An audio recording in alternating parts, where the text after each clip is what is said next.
I'm in a 2015 Dodge Ram 1500, and today I'm going to show you how to add brake fluid.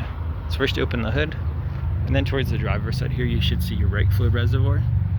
This is for your brake fluid. And on the side you can see your max line and minimum. You don't want it completely full, there's supposed to be some air gap.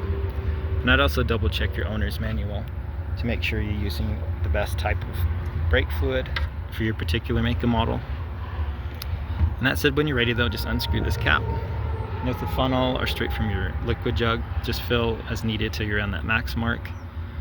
Screw this back on nice and tight when you're done. And you hardly ever should have to fill this system, so I would also double check around the reservoir and all the lines leading to it to make sure there's no leaks or anything like that that might need addressed. But that's it. I hope this is helpful, and I hope you have a wonderful day.